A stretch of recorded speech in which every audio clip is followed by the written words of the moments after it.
Hello, this is Lizzie from Love from Lizzie. So here is my 10 cards, one kit, Love from Lizzie November 2016 card kit. This is my first card of the 10 kits. We're jumping straight in. And you're going to see a lot of me doing this throughout this video, which is holding the card up, looking at what I like, using my T-square ruler to measure what I want, and then using my scissors to cut.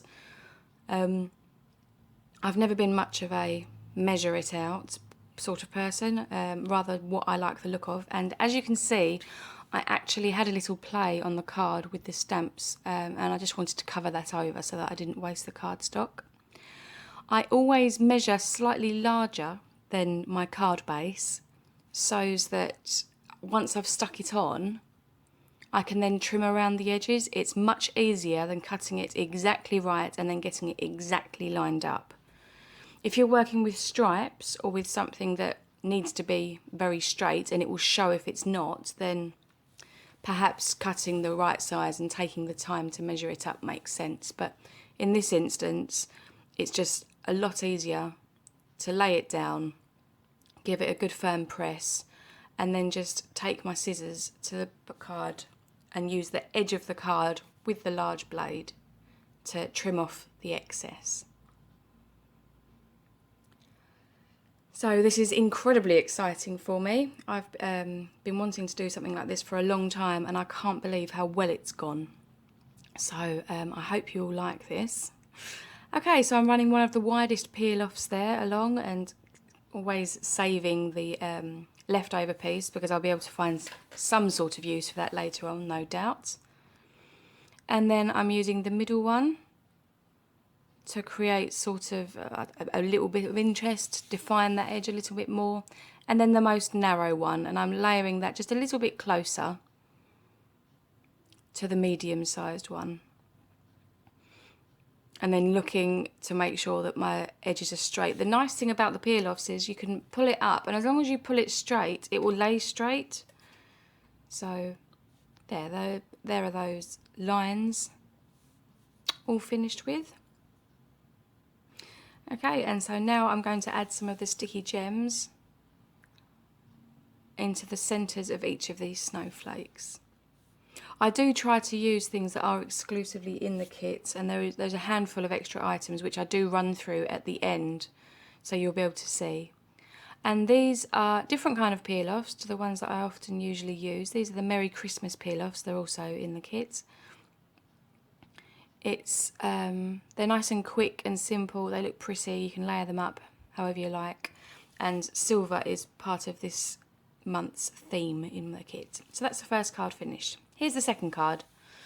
So I've used the other half of the cardstock on a top fold, and I'm measuring with the T-square ruler and my pencil, and then using my scissors just to trim that out.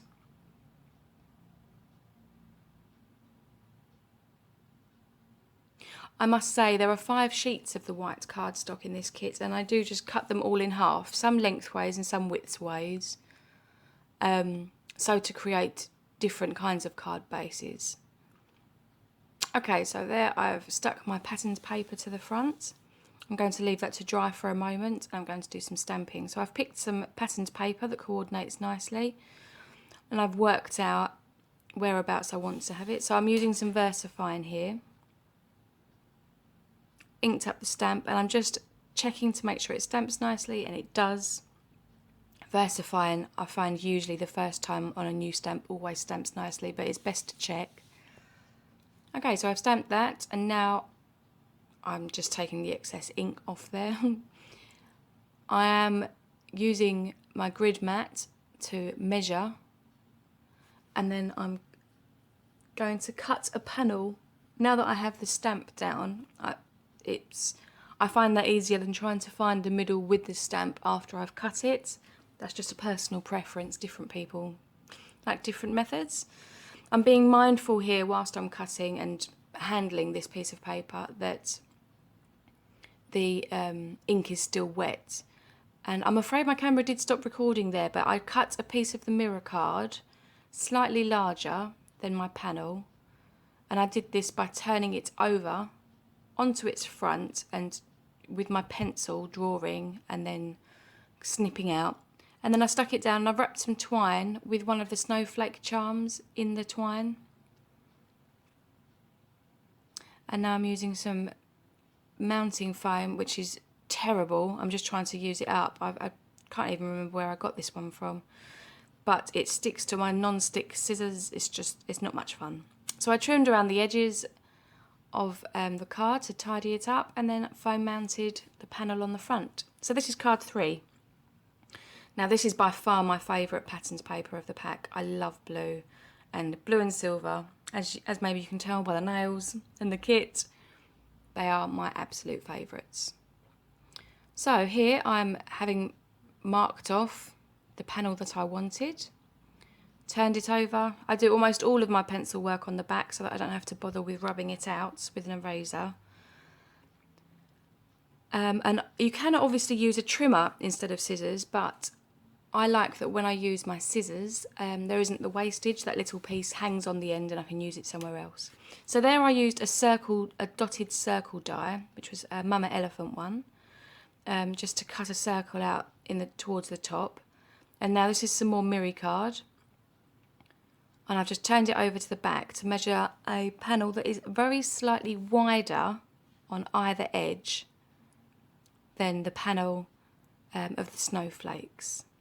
And now I've die cut a little snowflake out of the vellum. And I'm going to use just one of the nice blue gems right in the middle of the snowflake, because then this way it will hide the adhesive that I'm going to use. And then I pop alternating between pale blue and clear gems on each of the little spikes, I suppose you could call it, on the snowflake. And then on the vellum I have just used my anti-static powder tool, and with the silver ink I have stamped Let It Snow, and then I have some silver embossing powder.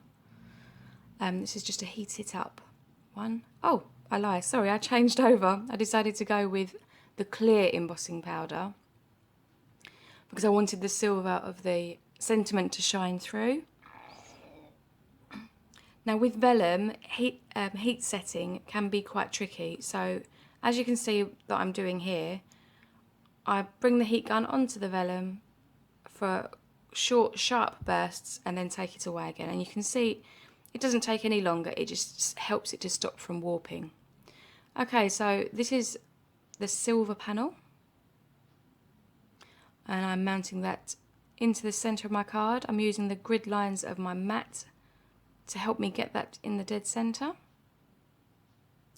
And now for the patterned paper piece, I'm mounting that up with foam tape. You could also use fun foam, or you could even mount it flat.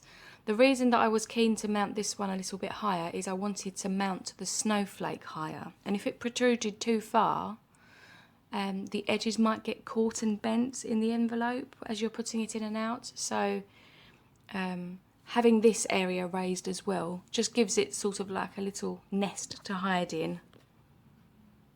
So I line that up so that it's in the middle. I only took off the bottom release paper so that I didn't have to peel them all off if they all went wrong. And then I've placed a small foam square behind the gem so that it can't be seen, and I've popped that in the middle of the opening in the pattern paper. And now I've very loosely trimmed the sentiment, and using some washi tape I lined up where this was to go. I always use washi tape when it's a very small piece I'm cutting, because my fingers get in the way or it could jog, and the washi tape just holds it still, which is great. And then I use another of the larger gems on the sentiment, again just so that I could pop a little bit of glue behind it, and then I dot a few small bits behind the sentiment where the lettering is thicker, and then using my tweezers so that my fingers are out of the way, I lay it down. And so that's the end of that card. Card number 4, this is a side fold, and I'm wanting to use that little piece that's left over. And had I ever used a trimmer last time, this wouldn't have worked. So this is why I like the old-fashioned scissors when I'm using the large sheets of paper. So measured and cut.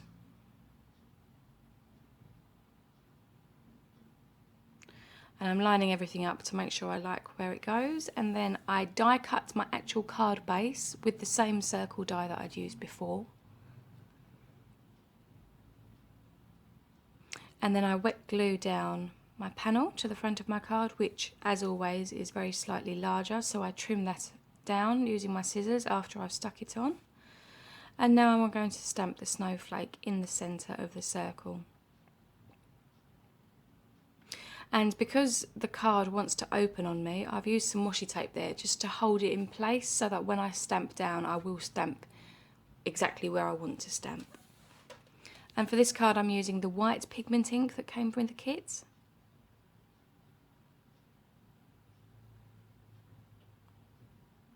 And I do stamp so that the snowflake isn't completely upright, so that it does look a little bit more organic. And I do try to pick that up there. I think you can see it on camera. And now I have got a really cute baby blue embossing powder that I use. That's from my own stash. And then with white embossing powder again, I just stamp 3 little snowflakes using the medium-sized snowflake around the edge. And again, I heat emboss that with the blue. And then using the pearls, I add some to the centre of the snowflake and again to the edges.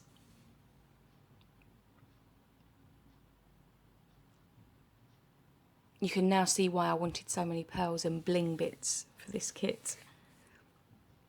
It means that no card has to be scrimped on. And then I use, that's actually the leftover of the last peel off, along the border. And then I use some little gems for the front of the card. And I dot some about. And then I use a Merry Christmas peel off again. I don't know if you can see how I was getting that off there, but to save them from warping, because if you pull them, sometimes they stretch. So I curl the top of the sheet around my finger, and then sort of use my knife to flick the top parts of the letters out, and then use the knife, or my finger as you see there, to get under it and pull it out. And then I use my knife to hover before I stick it down. And there, so that's that card finished. Okay, so here's card 5. I've measured out a piece of the patterned paper and popped it on the front of the card base, and now I'm stamping the reindeer in the silver pigment ink directly onto the vellum. With hindsight, I would have stamped the reindeer a little higher, but I thought I was going to try and squeeze a sentiment on the top of the vellum as well. And then to set the reindeer, I'm using clear embossing powder, and again I'm heating and moving the heat tool away so as not to scorch the vellum. But look at the shine. The camera sadly can't pick it up. It is beautiful. And then using my craft knife, I make a really small incision, and then I use the back of the craft knife to push the twine through. And then I have a couple of very small silver brads just from my stash. I wouldn't even be able to tell you where they came from. And I pop one in either side at the top of the banner.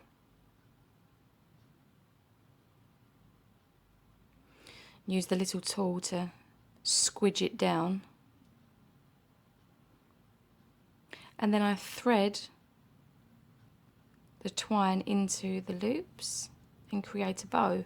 There's pictures of that at the end. My camera did stop recording. I apologise for that. So this is card 6, and I'm using some of the striped glitter paper from the pack. And then the border stamp from the reindeer die, and again I'm using the silver pigment ink here.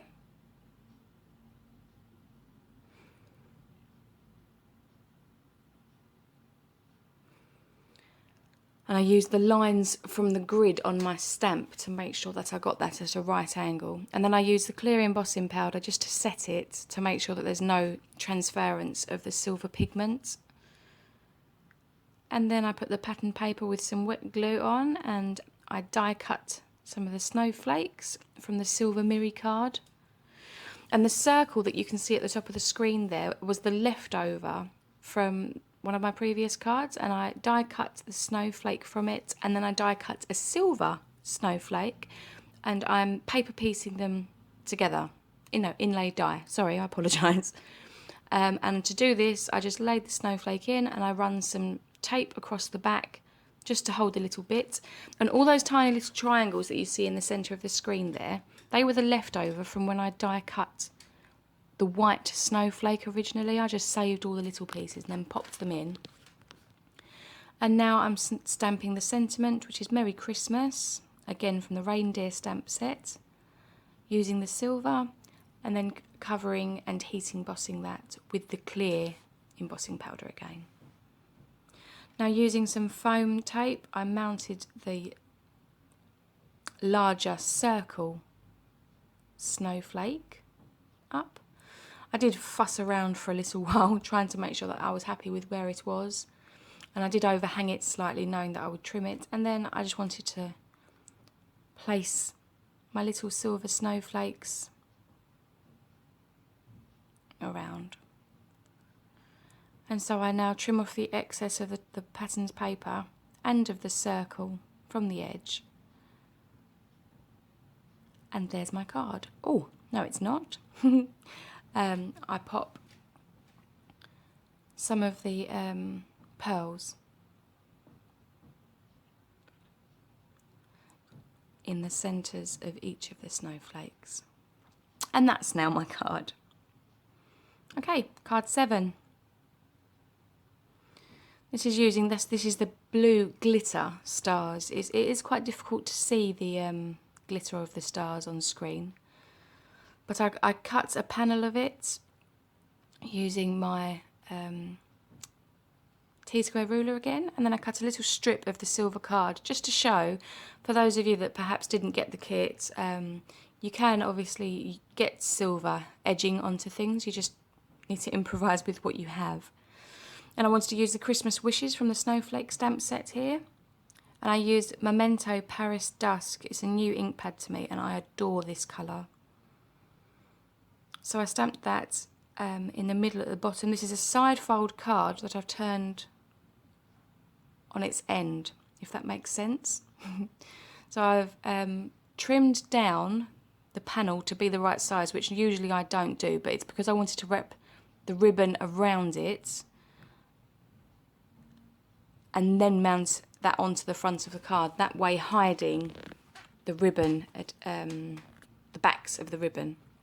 So now that's all stuck to the front of the card, I now start in with some gems just to decorate, and it's almost sort of like a spray. I work using the rule of 3, and I try to space 2 together and 1 by itself as a kind of rule, I suppose. And then I die cut some of the smallest snowflakes from the silver cardstock,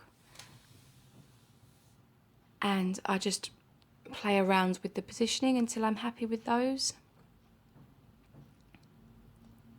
and then stick those in place, all using the wet glue. And then last but not least, I decided to add some of the jingle bells, so I threaded 2 onto a piece of twine. Then I tied those together in a knot so that they sat nice and tight together. And then I just tied it in a knot onto the ribbon near that snowflake, so there was sort of a cluster, and it all worked with that visual line from the top left part of the card down to the bottom. And then I trimmed off the little excess pieces of twine. I did end up having to cut them actually quite close to the knots because you could see them, and I didn't like that. But yes, so that's that card. Not one for the post with those jingle bells, I'm afraid.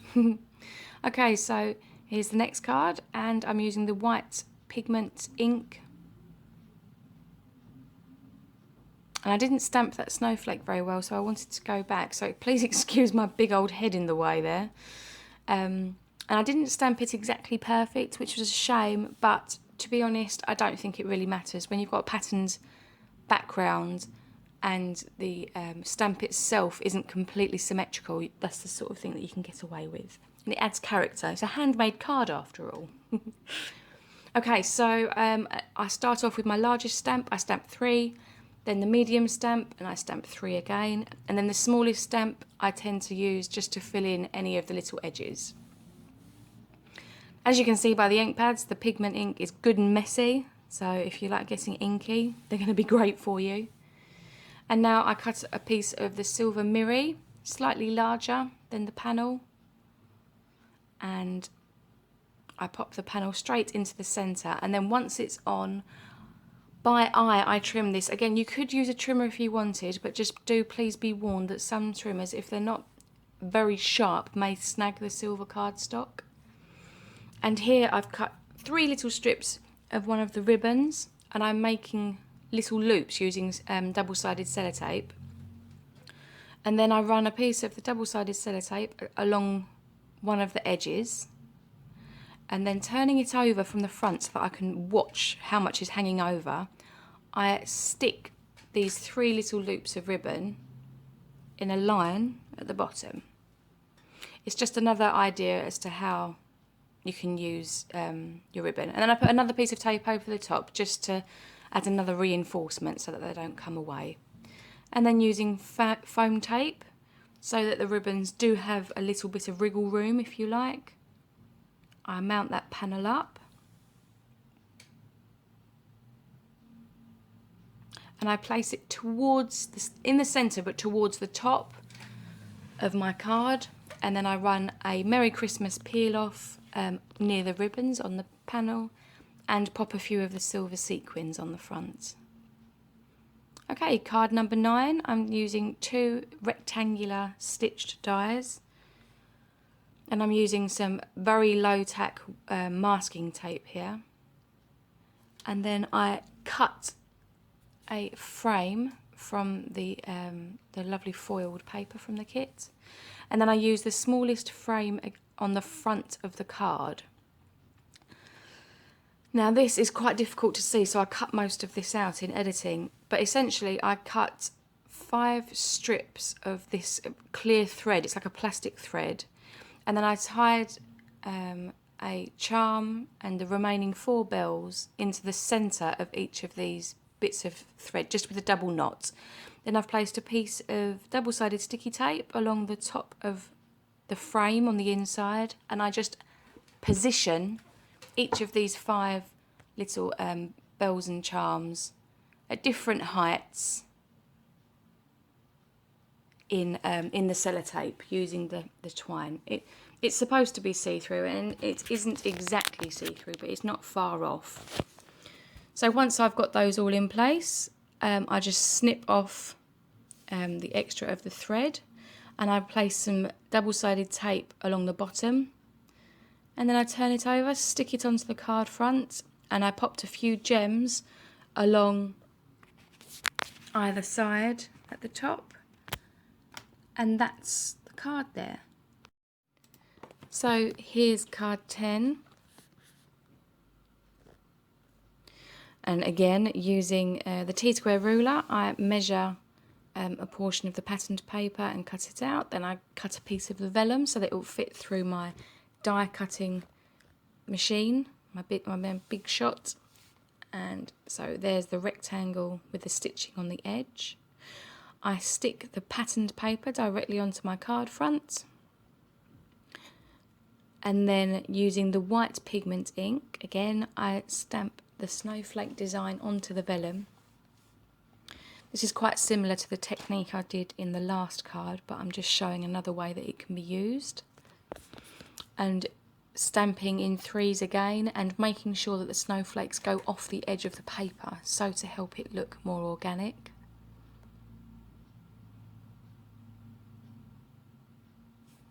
I did stamp 4 there of the little ones, of course. It's because I'd said about stamping 3s. But that's just so as to be able to fill up the space. And then I use the small one and I work around filling in all the little gaps that have been created.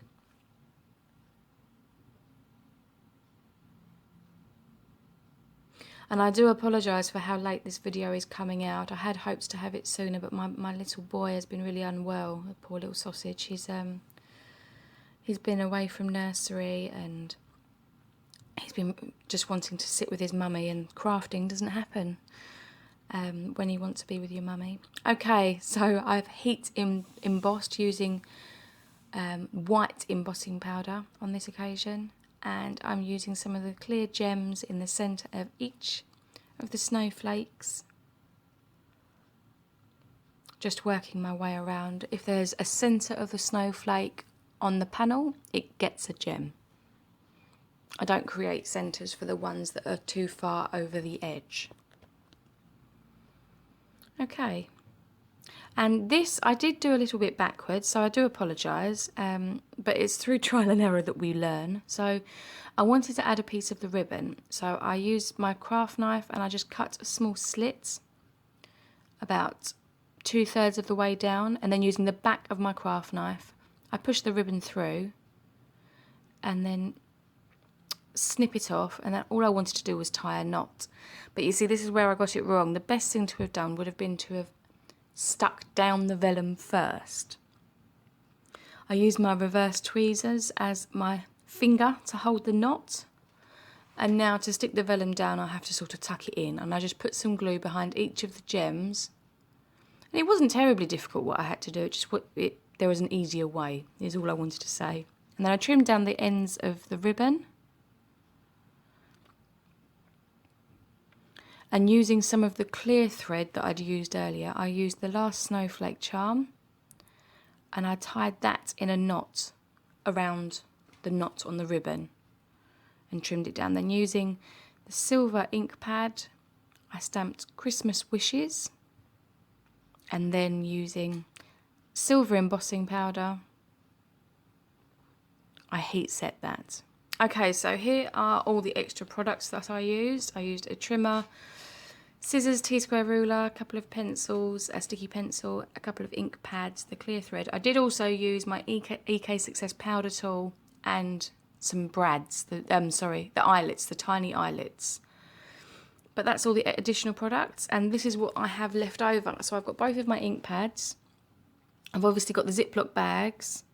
I've got nearly half a sheet of the foil.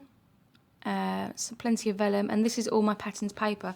There isn't a single sheet of pattern paper that I actually fully used, and there are 2 sheets that I didn't even get to use. So I will make more cards with this kit, and I'll post them on Instagram when I do. I've got my 2 stamp sets. I've got the Merry Christmas peel-offs, 2 sheets of gems, the dies, the twine, sequins still, more gems. I've got some of each of the ribbons, so there's still lots and lots of play in this kit after the 10 cards. And here are some still shots. I really hope you've enjoyed this. As it stands, I believe 70% of the stock has now sold, so there's not too many left. If you're interested, then just pop over to www.lovefromlizi.com and you'll see it on the homepage there. As I say, I will post in my blog and on Instagram with any further cards. The December card kit is being put together as we speak, which is really exciting. If there's anything that you would like to see in a kit, if there is any sort of product that you would just like to try but have things coordinate with it, then please do let me know and I'll see if I can find a way to make it work. Thanks again for watching and liking. Take care. Bye.